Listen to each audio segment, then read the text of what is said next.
Yo mga idol, kumusta? Mandreg mga sports, din nga pala. Ating mag-usapan, breaking news, bagong import ng Barangay Nibra sa Simis at Coach Yeng Yao, matining sinabi sa upunan ng Barangay Nibra.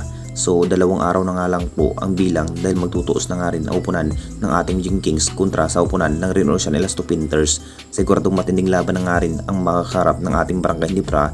Hindi rin biro ang naging problema ng ating Barangay Nibra dahil mukhang hindi pa rin makapaglaro ang ating base import na si Justin Brownlee sa Simis dahil sa may naguto injury sa huling pagsasagupa kontra sa Phoenix Fuelmaster.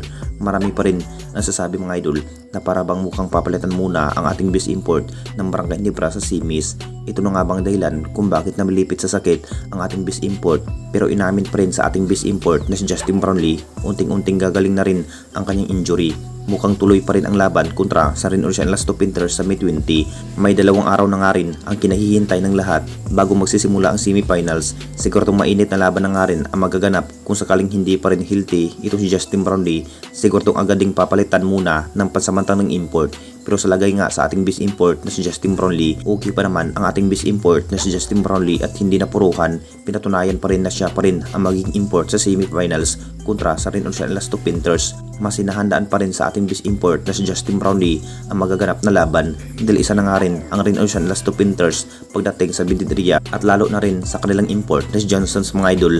Mahihirapan dito ang Barangay Nibra. Dapat lamang po magiging consistent ang naging laro sa ating base import na si Justin Brownlee. Siya lamang ang nabibigay opensiba sa bawat laro at siya na rin ang sentro para mabibigyan ng magandang panalunan ang Jing Kings sa semifinals. At dito na naman tayo sa isa pa nating balita. Coach Yeng Yao, matinding sinabi sa upunan ng Barangay Nibra. Alam nyo nating lahat mga idol, aminadong itong si Coach Yeng Yao, malaki pa rin ang improvement ng Barangay Nibra ngayong PB Commissioner Cup dahil nakakapasok nga ang Jing Kings sa semifinals. Lakas pa rin ang dating ang Reno Ocean Elasto Painters mga idol. Talagang pinatunayan pa rin na mas kayang tatalunin ang Barangay Nibra sa semifinals. Kung titignan nating lahat mga idol, magiging matches pa rin ang magiging laban noong sa elimination round mga idol. Talo pa rin ang inabot ng ating Barangay Nibra. Siguradong makakabawi na nga ba ang kampo ng Barangay Nibra? May sinabi na nga rin itong si Coach Yeng Yao mga idol. In-expect na nga rin itong si Coach Tim na mahihirapan ang Barangay Nibra sa magiging plano ng Reno Ocean Elasto Painters.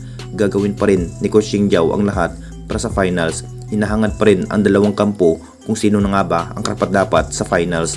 Hindi pa rin nagsisimula ang laban, talagang mainit na nga rin ang aura sa ipinikita ng Reno Ocean Elasto Painters, partikular kay Coach Yeng Yao. Gagawin pa rin ang lahat para matalo lamang po ang Jing Kings. Ngayon pa lamang po patuloy pa rin ang pag-insayo ng ating Jing Kings para mas lalo pang hinahandaan ang Reno Ocean Elasto Painters. Siguro si Justin Brownlee pa rin ang magdadala sa opensiba kung bakit puro assist lamang po ang magiging roles itong si Scotty at RJ Abarientos. Planado lahat ng ating Barangay Nibra kung ano pa nga ba ang karapat-dapat sa May 20. Anong masasabi ninyo mga idol tungkol sa ating video?